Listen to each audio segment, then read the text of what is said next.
यानी सबकी आयु निश्चित है। कब समय आ जाए, कब बुलावा आ जाए, किसी को नहीं पता। पता है क्या किसी को? कहते हैं कि एक बच्चा जब जन्म लेता है तो वो बड़ा होगा कि नहीं, इसमें संदेह है। संदेह माने डाउट, कि पता नहीं, हो भी सकता है, नहीं भी हो सकता है, कुछ पता नहीं है, तो संदेह है। चलो बड़ा हो भी गया तो पढ़ाई करेगा कि नहीं करेगा, इसमें संदेह है। कहो जोर से, है।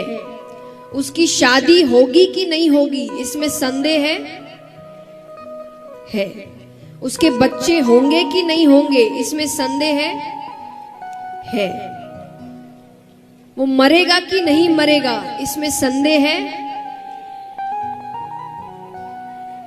इसमें कोई संदेह नहीं। अगर जन्म लिया है तो मरेगा, ये दुनिया का सबसे बड़ा सच है। व्यक्ति यही भूल जाता है, उसको लगता है कि अभी कुछ नहीं। वो इतनी लंबी लंबी प्लानिंग करके बैठा है, इतने में ये, इतने में वो, उतने में वो, कल का पता नहीं है उसको। कल छोड़िए, अगले पल का पता नहीं है क्या होगा। और हम पूरे जीवन भर की प्लानिंग करके रखते हैं। क्यों?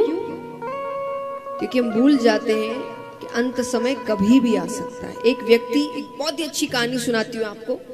एक सेठ जी थे, उनका बिल्कुल भगवान में मन ही नहीं लगता था।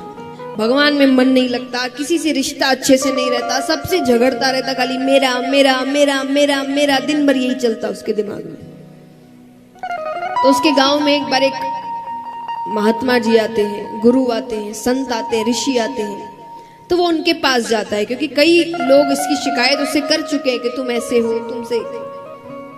तो वो जाता है, तो उसने गुरु जी को बताया कि ऐसी ऐसी बात है, मेरा किसी से ज्यादा समय तक अच्छा व्यवहार चलता नहीं, सबसे झगड़े होते हैं, परिवार में भी झगड़ा है। अब गुरु जी को लगा इसने ये प्रश्न पता नहीं कितनों से किया होगा, और कुछ दिन तो उनकी बात मानता, और फिर वही अपना, वही घोड़ा, वही मैदान। तो उन्होंने सोचा कि इसको बातों से ज्यादा कुछ करके दिखाना पड़ेगा। कहते ना, कई बार बातों से समझाने से कई ज्यादा होता है करके दिखाना। तो गुरु महाराज कहते हैं कि एक काम करो, अपना हाथ दिखाओ, मुझे भविष्य भी देखना आता है, तो मैं देखता हूं कि तुम्हारे भविष्य में लिखा क्या है कि ये सब चल रहा है। उसने हाथ दिखाया। गुरु जी कहते हैं ये सब इधर उधर की बातें छोड़ो, 10 दिन में मृत्यु है।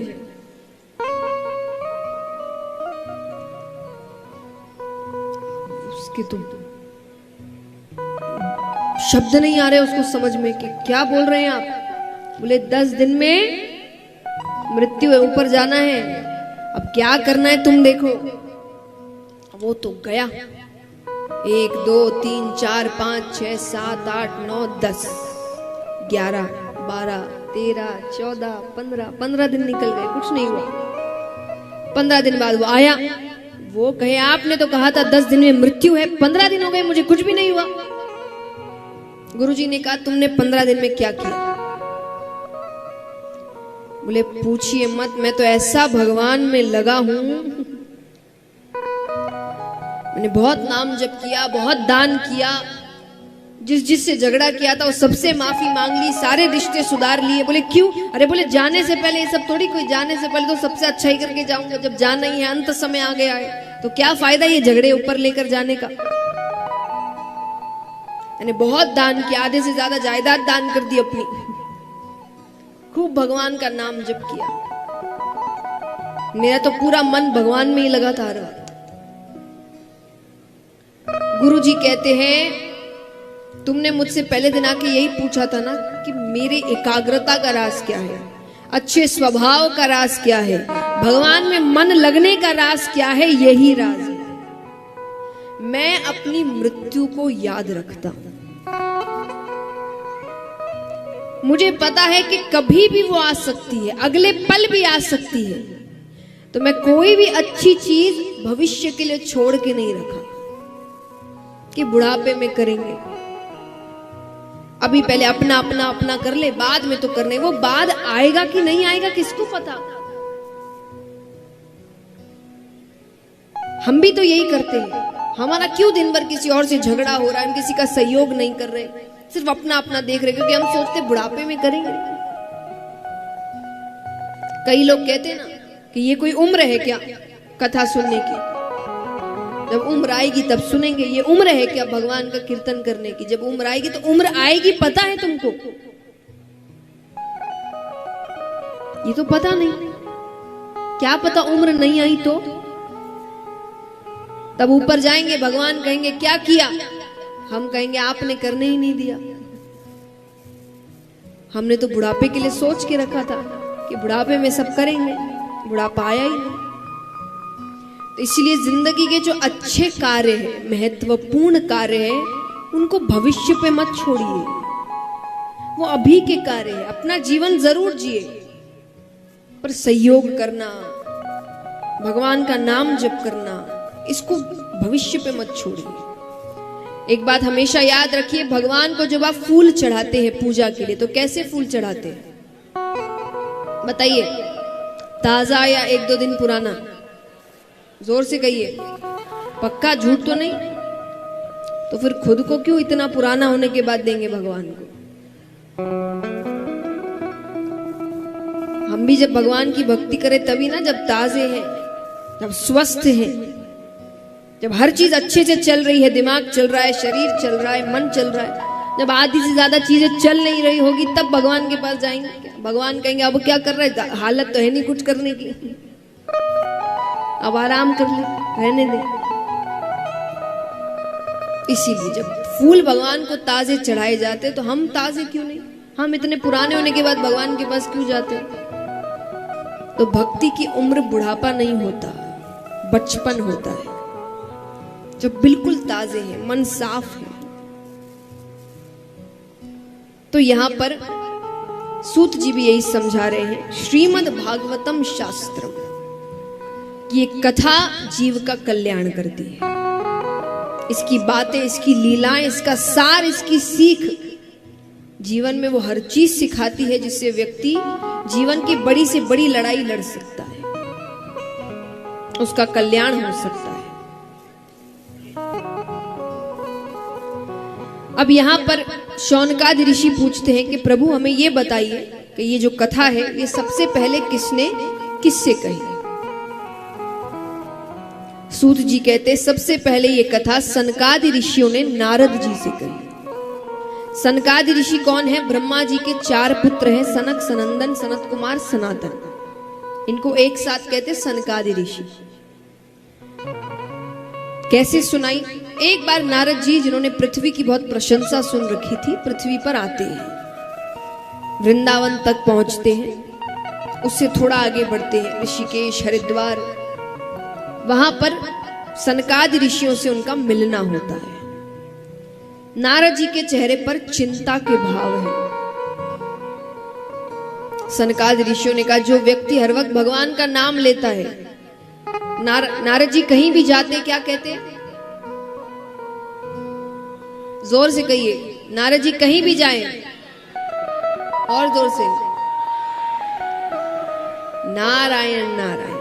वो हर वक्त भगवान का नाम लेते रहते। तो जो हर वक्त भगवान का नाम लेता है उसको कैसी चिंता? तो उन्होंने पूछा, तो अंत में विष्णु भगवान को नीचे आना पड़ा। अब भगवान उससे गर्भ के बाहर से बात कर रहे हैं। भगवान कहते हैं कि तुम बाहर आ जाओ, ये दुनिया बहुत सुंदर है। वो बालक कहे इसीलिए तो नहीं आना, ये दुनिया इतनी सुंदर है कि यहां आकर जीव आपको भूल जाता है, आपको मानने से इनकार कर देता है। पर भगवान कहते हैं कि ऐसे तो उनको तकलीफ हो रही है जिसके गर्भ में तुम हो। शुभ बालक कहे, ठीक है, आप अपनी मोह माया रोक दीजिए, मुझ पर वो मोह माया चढ़ेगी नहीं तो मैं इस संसार में मिलूंगा नहीं। भगवान कहते वो तो नहीं रुक सकती। तो बोले मैं अंदर ही ठीक हूं।